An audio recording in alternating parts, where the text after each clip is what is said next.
Bueno, ahora sí lo saludo a Fernando Iglesias, gracias por venir. Lo escuchaste, Alberto Fernández, hablando sobre las 2 horas de fila.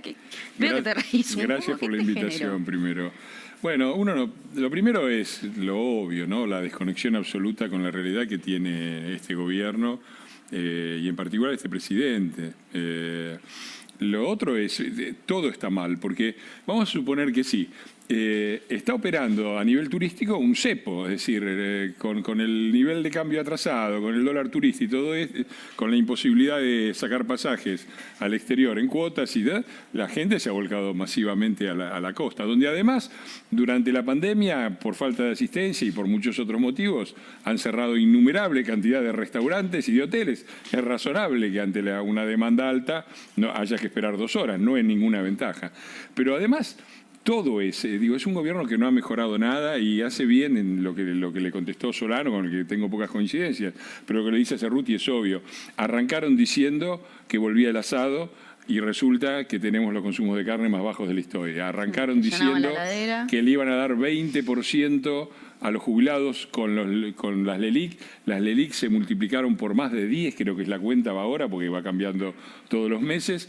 Y los intereses, que eran los que iban a servir una vez canceladas para pagarle a los jubilados, son hoy iguales al 70% de la masa jubilatoria.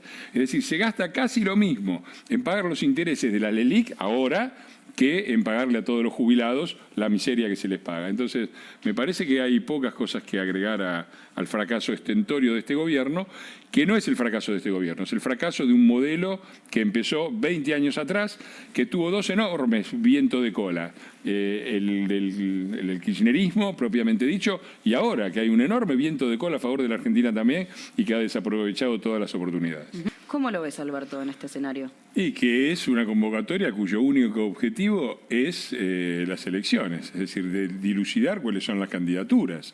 Es decir, en un momento en el que el país está como está, la situación económica pende de un hilo. Las posibilidades de que esto empeore en el corto plazo son altas. Los únicos 2 programas son la impunidad de Cristina, ¿no? Ya vemos el Congreso paralizado por un juicio político a la Corte, ridículo de donde se lo mire, y la preocupación del presidente es armar una mesa política. Por supuesto, mientras les tocó administrar, se pelearon públicamente, se tiraron con piedras, hicieron el desastre que hicieron, y ahora una mesa política porque se vienen las elecciones y tienen que decidir la estrategia electoral. Ese es todo el proyecto que tienen, ¿no? La continuidad en el poder y la impunidad para los robos que cometieron. ¿Cuánto tiene que ver las peleas internas en Juntos por el Cambio? Una de ellas que la protagonizaste vos con Florencia Arieta. Bueno, si porque yo me peleo con Florencia Arieta o van a votar al peronismo, este país no tiene solución. No, me parece que, para empezar, me parece que es muy diferente. Mira, es como un colectivo, ¿no? El gobierno es un colectivo donde maneja el presidente y todos los ministros y la coalición de gobierno tienen volantes menores. Es cierto, este presidente tiene un volante más chiquito que la vicepresidenta, pero el problema es que se peleen los que van manejando, no los que vamos arriba del colectivo, opinando, participando, pero que no tenemos la responsabilidad de conducir. La oposición tiene diferentes posiciones, estamos obligados a estar unidos por una necesidad de enfrentar a este gobierno desastroso, a este peronismo que ha gobernado casi ininterrumpidamente desde el 2001, con consecuencias desastrosas, y en lo que tenemos que estar unidos, estamos unidos. Por ejemplo, no está pasando ni el juicio político a la Corte, ni la Corte de 17 miembros, no están pasando medidas que si no estuviéramos nosotros pasarían, como suba de impuestos, suba de retenciones. Es decir, no tenemos ni la responsabilidad de gobernar, ni tenemos la mayoría legislativa para introducir cambios y leyes que den vuelta a esta situación. Eso, lamentablemente, es lo que votó la gente. Es el 48% que votó este gobierno y que dejó a la oposición en una situación donde somos un bloque importante, pero sin tener la mayoría. Y nosotros la responsabilidad que tenemos es la de generar una alternativa para gobernar en el 2024 y para que la gente vote. Y eso la gente lo va a tener que decidir en las PASO.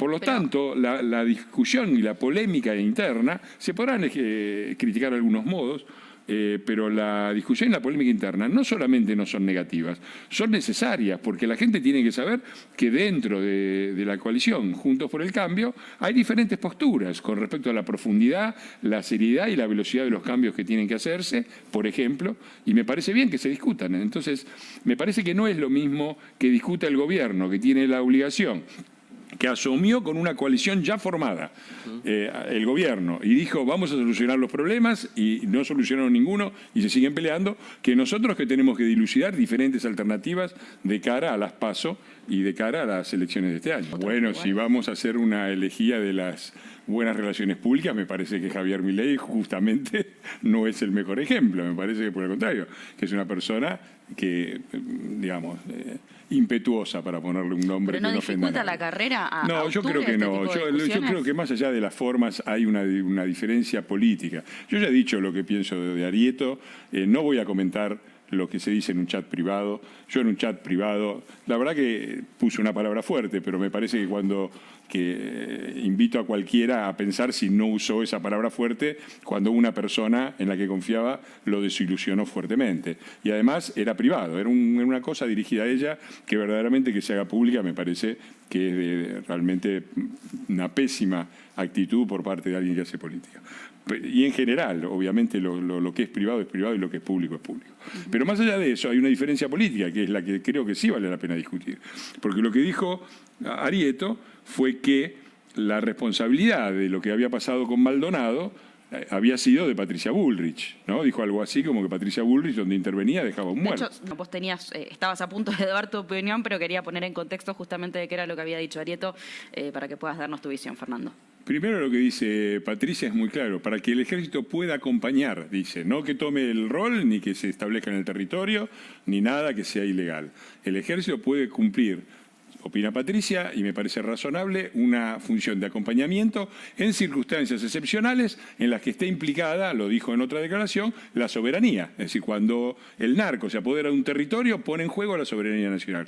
Cuando pseudo-mapuches se apoderan de un territorio, ponen en juego la soberanía nacional. El ejército, que es el resguardo de eso, debería tener la posibilidad de intervenir esporádicamente en casos graves y como fuerza de acompañamiento. Arieto... Eso es lo que propone Patricia Bullrich. Ahora, Arieto, lo que dice es que la responsabilidad de lo que pasó con Maldonado es de Bullrich, porque lo que tendría que haber hecho la Gendarmería, dice Arieto, es desalojar y nada más.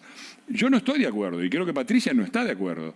La Gendarmería es una fuerza de seguridad y perseguir a los delincuentes y a los que cometen delitos es una función de las fuerzas de seguridad, sobre todo cuando los encuentran in flagranti delito. Es decir, estaban bloqueando 10 tipos una ruta nacional fundamental como la 40. Estaban cometiendo un delito y es razonable que las fuerzas de seguridad los persigan. Ahora, si después este muchacho se ahoga y después sobre ese episodio lamentable de su muerte, se monta una operación mediática impulsada por las organizaciones de derechos humanos, por el kirchnerismo, para crucificar a Patricia Bullrich, para acusar a nuestro gobierno de crímenes de lesa humanidad. Y eso llega casi hasta las elecciones, porque faltó poquito para que influyeran las elecciones. Los 55 peritos que dijeron se ahogó y nadie lo puso acá y estaba acá desde entrada y nadie lo tocó. Dijeron esto pocos días antes de las elecciones del 2017. Digo, todo esto, toda esta operación mediática y todo esto, es lo que está convalidando las palabras de Arieto. Me parece de una extrema gravedad. Arieto después en redes sociales le pidió disculpas a Bullrich. Sí. ¿Le crees las disculpas? No sé, no voy a opinar personalmente sobre Florencia Arieta, me importa señalar el punto de disidencia política. Nosotros, yo apoyo la candidatura de Patricia Bullrich, creemos que las fuerzas de seguridad tienen como función no solamente desalojar, sino también perseguir a quienes cometen los delitos. Hay quienes son expertos en seguridad y dicen que no. Bueno, yo no sé si está tan despegado de la agenda política en un país donde el zafaronismo y la idea de un Estado que estaba del lado de los delincuentes y no de las víctimas ha causado muchísimos estragos, ¿no? Yo espero que estos dos juicios emblemáticos, el de Lucio y fijen una especie de cambio de agenda en donde la justicia empieza a cumplir con sus obligaciones y el Estado también cumpla con sus obligaciones, que son precisamente la de brindar justicia y la de ponerse del lado de las víctimas y no de los delincuentes. Burlando no voy a hablar. Sí hice una observación con respecto a La Pampa. Ya sé que me van a acusar de querer meter esto en la grieta, pero está en la grieta. La Pampa es una de las provincias en la Argentina, creo que son 6, en las que desde 1983 ha gobernado solamente el peronismo. Su sistema educativo, miramos la performance, en el caso de este pobre chico, Lucio, de su sistema educativo, de su sistema sanitario y de su sistema judicial. Penoso, ha sido penoso y lamentable, y me parece que hay una responsabilidad política, porque no se puede estar. Esto me lleva, perdón que retome, me lleva a lo que hablábamos recién, de la Matanza, que están inextricablemente ligados. ¿Por qué?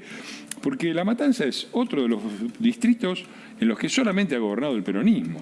Y el modelo de La Matanza es un modelo que va para todo el país. El señor Espinosa no se preocupa por todo eso, entre otras cosas porque vive en Puerto Madero.